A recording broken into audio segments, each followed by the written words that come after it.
Study with mind के current affair session में आपका स्वागत है। ये current affair SSC, banking, railway, state PCS, CDS, CAPF, NDA और अदर कॉम्पिटिटिव एग्जाम आदि में सहायक होंगे। आज की डेट है 12 सितंबर 2020। तो चलिए आज का करंट अफेयर शुरू करते हैं। आज का पहला प्रश्न है, हाल ही में फोर्ब्स द्वारा जारी अमेरिका के सर्वाधिक धनी लोगों की सूची में प्रथम स्थान पर कौन रहा?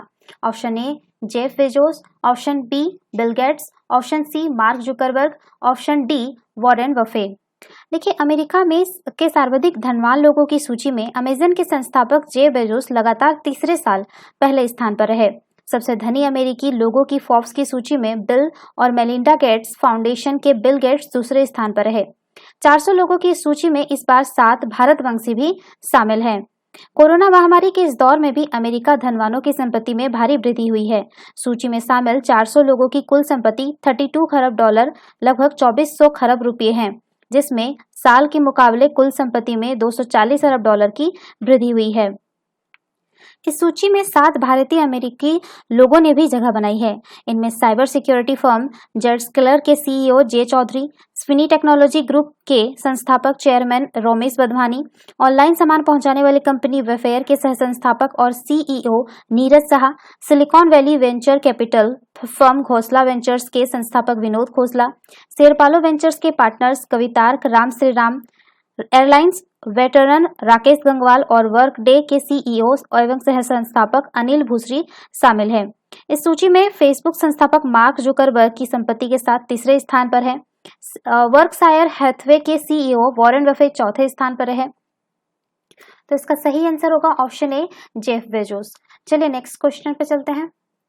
हाल ही में देश के कौन से शहर में चिकित्सा उपकरणों से लैस एम्बुलेंस हेलीकॉप्टर की सेवा शुरू की गई है? Option A Delhi, option B Mumbai, option C Bengaluru, option D Ahmedabad. देखिए, बेंगलुरु में चिकित्सा उपकरणों से लैस एयर एम्बुलेंस हेलीकॉप्टर की सेवा शुरू की गई है। इसमें आइसोलेशन पॉइंट भी है। अमेरिका के कर्नाटक के मुख्यमंत्री वीएस येदियुरप्पा ने air ambulance firm international critical air transfer team की सेवा का उद्घाटन किया है। तो इसका सही आंसर होगा ऑप्शन सी बेंगलुरु। चलिए नेक्स्ट क्वेश्चन पे चलते हैं। हाल ही में भारतीय खाद्य सुरक्षा एवं मानक प्राधिकरण ने स्कूल कैंटीन और उसके परिसर के कितने मीटर के दायरे में जंक फूड की बिक्री एवं इसके विज्ञापन पर प्रतिबंध लगा दिया है? Option A 100 metre, option B 70 metre, option C 80 metre, option D 50 metre. देखिए, भारतीय खाद्य सुरक्षा एवं मानक प्राधिकरण ने स्कूल कैंटीन और इसके परिसर के 50 मीटर के दायरे में जंक फूड की बिक्री और इसके विज्ञापन पर प्रतिबंध लगा दिया है। फसाई ने एक बयान जारी कर कहा कि इस सिलसिले में विभिन्न भागीदारों से मिली प्रतिक्रिया पर विचार विमर्श करने के बाद खाद्य सुरक्षा और मानक अधिनियम 2020 को अधिसूचित कर दिया गया है। इस नियम को लागू करने के लिए सभी संबंधित पक्षों को पर्याप्त समय दिया जाएगा। इस बीच फसाई ने कहा कि वो राज्य खाद्य विभाग को निर्देश देगा कि वो स्कूली बच्चों के लिए सुरक्षित और संतुलित आहार का दिशा निर्देश तैयार करे। नियम के अनुसार स्कूली बच्चों को संतृप्त वसा, अतिरिक्त चीनी या सोडियम मिले खाद्य पदार्थ नहीं बेचे जा सकेंगे। इसके अलावा स्कूल की कैंटीन, मेस या हॉस्टल के किचन में इनकी बिक्री और विज्ञापन पर प्रतिबंध रहेगा। स्कूल के गेट से हर दिशा में 50 मीटर की दूरी तक इन पदार्थों की बिक्री और विज्ञापन पर प्रतिबंध रहेगा। स्कूल प्रशासन को एक बोर्ड भी लगाने के लिए कहा गया है जिसमें संतृप्त वसा, अतिरिक्त चीनी या सोडियम मिले खाद्य पदार्थों की बिक्री पर प्रतिबंध की बात लिखी रहेगी। तो इसका सही आंसर होगा ऑप्शन डी 50 मीटर। चलिए नेक्स्ट क्वेश्चन पर चलते हैं। देश भर में तितलियों को गिनने, समझने व संरक्षण की मुहिम को आमजन तक ले जाने के लिए तितली माह या बिग बटरफ्लाई मंथ कौन से महीने में मनाया जाता है? ऑप्शन ए अक्टूबर, ऑप्शन बी सितंबर, ऑप्शन सी जुलाई, ऑप्शन डी फरवरी। देखिए, वन्य जीवों पर काम करने वाली भारत की सबसे पुरानी संस्था बॉम्बे नेचुरल हिस्ट्री सोसाइटी ने सितंबर महीने को बिग बटरफ्लाई मंथ घोषित किया है। इसके तहत देश भर में तितलियों की गणना की जाएगी। गणना में प्रकृति प्रेमियों की सहायता ली जानी है। पूरे माह के दौरान तितलियों को जानने समझने के लिए कई तरह के ऑनलाइन प्रतियोगिता और कार्यक्रम भी आयोजित किया जाना है। आयोजन के तहत लेक्चर, फोटोग्राफी और वीडियोग्राफी की प्रतियोगिता आयोजित की जाएगी। प्रतियोगिता का विषय तितलियों के जीवन चक्र पर आधारित होगा। क्विज, क्रॉसवर्ड जैसी प्रतियोगिताएं होनी है। तितलियों को बाबाद स्कूल और कॉलेज के विद्यार्थियों के लिए वेबिनार आयोजित किया जाएगा। जैव विविधता संरक्षण के लिए भारत में काम करने वाले 30 से अधिक संगठन साथ मिलकर 5 सितंबर से तितलियों पर एक राष्ट्रीय कार्यक्रम की मेजबानी करेंगे। कार्यक्रम के एक आयोजन ने जो जानकारी दी है, उन्होंने कहा कि 20 सितंबर तक चलने वाले बिग बटरफ्लाई मंथ इंडिया 2020 नामक इस कार्यक्रम के दौरान तितलियों पर ऑनलाइन कार्यशालाएं, फोटोग्राफी और वीडियोग्राफी प्रतियोगिता इत्यादि आयोजित की जाएगी। कार्यक्रम के समन्वयक और गोवा स्थित संस्था का पर्यावरण शोध एवं संरक्षण प्राधिकरण के अध्यक्ष ने बताया कि उनके होने वाली यह कार्यक्रम एक अनोखे कार्यक्रम है जिसमें तितलियों के विशेषज्ञ, इस विषय में रुचि रखने वाले लोग और देश भर की संस्थाओं ने हाथ मिलाया है। उन्होंने कहा कि इस कार्यक्रम के तहत देश भर में तितलियों की संख्या गिनना, ऑनलाइन कार्यशालाएं, फोटोग्राफी और वीडियोग्राफी की प्रतियोगिता आयोजित की जाएगी। तो इसका सही आंसर होगा ऑप्शन बी, सितंबर। चलिए नेक्स्ट क्वेश्चन पर चलते हैं। हाल ही में केंद्रीय शिक्षा मंत्री द्वारा विश्व साक्षरता दिवस पर एक नया कार्यक्रम, पढ़ना लिखना कार्यक्रम जारी किया गया है। इस कार्यक्रम को पूर्ण करने का लक्ष्य किस वर्ष तक रखा गया है? Option A 2030, option B 2028, option C 2025, option D 2032। देखिए, देश में 100% साक्षरता के लक्ष्य को हासिल करने की मुहिम अब और तेज होगी। केंद्रीय शिक्षा मंत्री रमेश पोखरियाल ने कहा कि वर्ष 2030 से पहले 100% साक्षरता के लक्ष्य को हासिल करना होगा। विभागीय अधिकारियों को उन्होंने इसे लेकर मिशन मोड में मुहिम चलाने का निर्देश दिया है। केंद्रीय शिक्षा मंत्री ने विश्व साक्षरता दिवस पर मंत्रालय में आयोजित एक कार्यक्रम को संबोधित कर रहे थे। उन्होंने इस दौरान मंत्रालय की ओर से इसे लेकर तैयार किए जा रहे कार्यक्रम पढ़ना लिखना अभियान की भी जानकारी दी। इसके तहत उन जिलों में विशेष मुहिम चलाई जाएगी जहां महिला साक्षरता दर 60% से भी कम है। 60% से भी कम है। इसके साथ ही आकांक्षी जिलों के भी इस मुहिम को पूरी ताकत से चलाया जाएगा। हालांकि अब यह मुहिम सिर्फ साक्षरता तक ही सीमित नहीं रहेगी। इसमें कौशल विकास, सामाजिक जुड़ाव जैसी गतिविधियों को प्रमुखता से जोड़ा जाएगा। राष्ट्रीय शिक्षा नीति के तहत देश में पहली बार प्रौढ़ शिक्षा का एक पाठ्यक्रम भी विकसित होगा। फिलहाल इसे लेकर एनसीईआरटी ने काम शुरू कर दिया है। इसके तहत अभी राष्ट्रीय पाठ्यक्रम की रूपरेखा तैयार की जा रही है। वहीं प्रौढ़ शिक्षा के बदलावों पर निरंतर नजर रखने के लिए एनसीईआरटी के भीतर एक नई यूनिट भी स्थापित की गई है। मौजूदा समय में देश में साक्षरता करीब 78% है। तो इसका सही आंसर होगा ऑप्शन ए 2030। चलिए नेक्स्ट क्वेश्चन पे चलते हैं। हाल ही में भारतीय सेना ने ऑपरेशनल सेवा के लिए तैयार लाइट यूटिलिटी हेलीकॉप्टर का निर्माण किसके द्वारा किया गया है? Option A Lockheed Martin, option B Hindustan Aeronautics Limited, option D Dassault, option D Boeing. देखिए, हिंदुस्तान एरोनॉटिक्स लिमिटेड द्वारा तैयार किया गया स्वदेशी लाइट यूटिलिटी हेलीकॉप्टर सेना में ऑपरेशनल सेवा के लिए तैयार है। इसने हिमालय की पहाड़ियों से ऊंचाई वाले और गर्म वातावरण में अपना ट्रायल सफलतापूर्वक पूरा कर लिया है। इसका ट्रायल लेह में मानक से ऊंचे तापमान पर हुआ है। इसने लेह से उड़ान भरी और दौलत बेग ओल्डी के ऊंचाई पर चक्कर लगाकर अपनी क्षमता प्रदर्शित की। HAL ने बताया कि हेलीकॉप्टर ने सियाचिन ग्लेशियर की ऊंचाई पर अपनी पेलोड क्षमता भी दिखाई है। ट्रायल के दौरान पायलटों ने हेलीकॉप्टर को सबसे ऊंचे हेलीपैड पर लैंड कराया। इस सफल ट्रायल के साथ HAL ने सबसे स्वदेशी तकनीक के क्षेत्र में अपनी क्षमता को एक और उदाहरण पेश किया है। HAL के CMD आर माधवन ने कहा कि LUH का सैन्य वर्जन शुरुआती ऑपरेशनल क्लियरेंस के लिए तैयार है। HAL के डायरेक्टर अरूप चटर्जी ने कहा कि हेलीकॉप्टर का प्रदर्शन एवं इसका सिस्टम प्रयोग करने वालों की जरूरतों को पूरा करने में सक्षम है। इसके सभी परीक्षण सफल रहे हैं। तो इसका सही आंसर होगा option B Hindustan Aeronautics Limited. चलिए नेक्स्ट क्वेश्चन पे चलते हैं। हाल ही में चीन के आक्रामक रवैये को देखते हुए भारत ने एक त्रिपक्षीय बैठक के माध्यम से फ्रांस के अलावा और कौन से देश के साथ एक नया गठबंधन किया है? Option A Britain, option B America, option C Australia, option D सऊदी अरब। देखिए, भारत, फ्रांस और ऑस्ट्रेलिया के विदेश मंत्रालयों की पहली बैठक में भारत का प्रतिनिधित्व विदेश सचिव हर्ष श्रृंखला ने किया। फ्रांस से विदेश मंत्रालय के सेक्रेटरी जनरल फ्रांसवा डिलांत्रे और ऑस्ट्रेलिया के विदेश और व्यापार मंत्रालय के सेक्रेटरी फ्रांसिस एडमसन ने प्रतिनिधित्व किया। तीनों देशों की तरफ से अलग अलग बयान जारी कर अब निश्चित अंतराल के बाद बैठक की बात कही गई है। तीनों देशों ने स्पष्ट कर दिया है कि वे इस बेहद चर्चित समुद्री क्षेत्र में साझा रणनीति बना रहे हैं। भारत ने कहा कि नई भू राजनीतिक चुनौतियों और हिंद प्रशांत क्षेत्र में सहयोग को बढ़ाने पर सबसे ज्यादा बात हुई है। तीनों देशों के बीच नौसैनिक सहयोग को लेकर भी विमर्श हुआ है। फ्रांस पहले भी हिंद व प्रशांत क्षेत्र में चीन की बढ़ती गतिविधियों को लेकर गंभीर चिंता जता चुका है।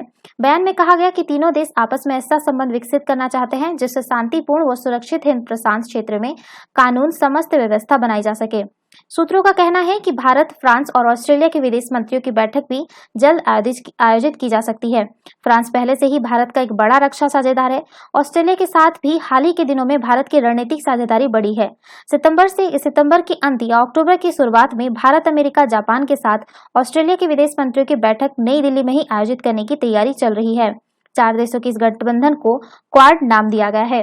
तो इसका सही आंसर होगा ऑप्शन सी, ऑस्ट्रेलिया। चलिए नेक्स्ट क्वेश्चन पे चलते हैं। हाल ही में सरकार द्वारा किसानों के जल्द खराब होने वाले बहुमूल्य उत्पादों को छोटे शहरों से बड़े शहरों तक हवाई मार्ग द्वारा पहुंचाने के लिए कौन सी योजना की घोषणा की गई है? ऑप्शन ए समृद्ध उड़ान, ऑप्शन बी हरित उड़ान, ऑप्शन सी फसल उड़ान, ऑप्शन डी किसान उड़ान।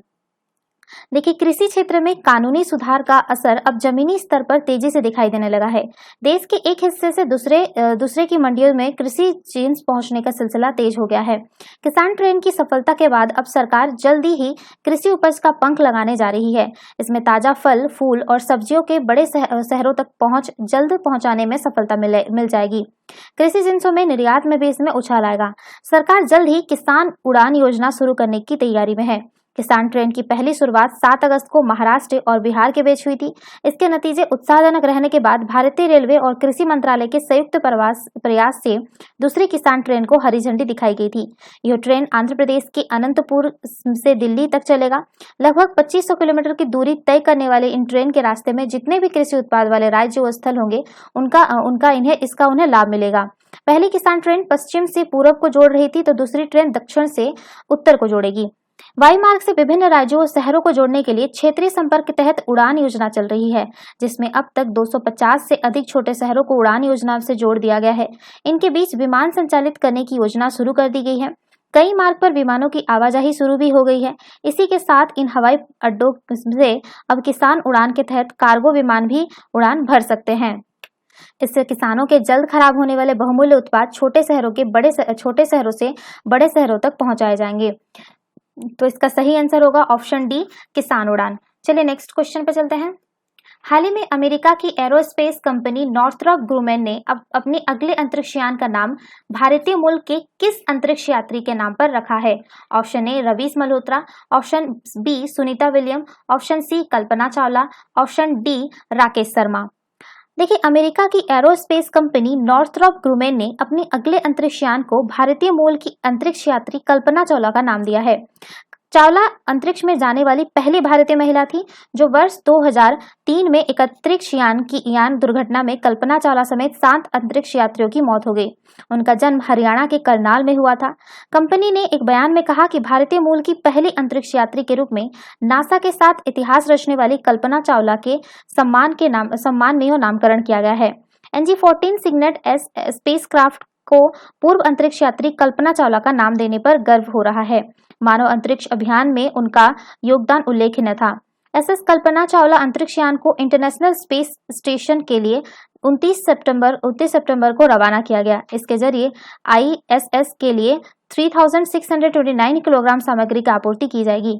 नासा के लिए नॉर्थरॉप ग्रुमेन कंपनी ISS को आपूर्ति करती है। तो इसका सही आंसर होगा ऑप्शन सी, कल्पना चावला। चलिए नेक्स्ट क्वेश्चन पे चलते हैं। हाल ही में पर्यावरण विज्ञानियों द्वारा देश के कौन से राज्य में तितलियों की 2 नई प्रजातियां दक्कन ट्राई कलर पाइड और फ्लैट और स्पॉटेड स्मॉल फ्लैट पहली बार मिले हैं? Option A Bihar, option B Arunachal Pradesh, option C Tamil Nadu, option D Rajasthan.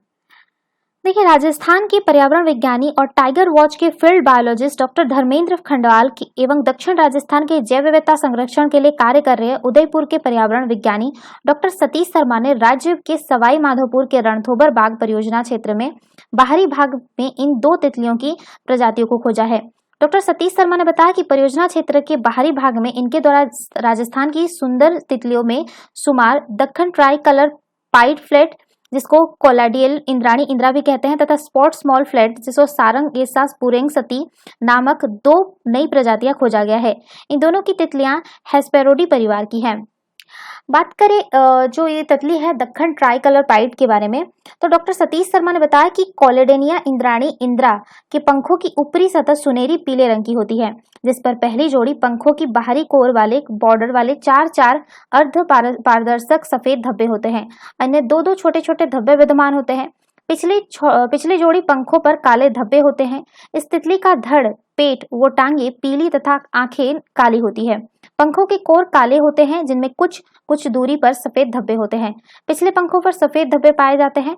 यह तितली बंगाल, केरल, हिमाचल प्रदेश, उत्तर पूर्वी भारत, छत्तीसगढ़, जम्मू और कश्मीर, कर्नाटक, मध्य प्रदेश, महाराष्ट्र, तमिलनाडु एवं उत्तराखंड में पाई जाती है। इस खोज के बाद राजस्थान भी अब इस क्षेत्र वितरण में जुड़ गया है। बात करें स्पॉटेड स्मॉल फ्लैट की विशेषता के बारे में, तो डॉक्टर सतीश शर्मा ने बताया कि स्पॉटेड स्मॉल फ्लैट नामक तितली भूरे काले रंग पर सफेद धब्बों के बिखरे पैटर्न से बहुत आकर्षक लगती है। इसकी श्रृंखलाएं सफेद रंग की लेकिन शीर्ष कालापन लिए होता है। यह तितली गोवा, गुजरात, हरियाणा, हिमाचल प्रदेश, कर्नाटक, केरल, मध्य प्रदेश, तमिलनाडु एवं उत्तराखंड में मिलती है। वर्तमान में यह तितली सवाई माधोपुर, किरीली, बूंदी व टोंक जिले में विद्यमान है। तो इसका सही आंसर होगा ऑप्शन डी, राजस्थान।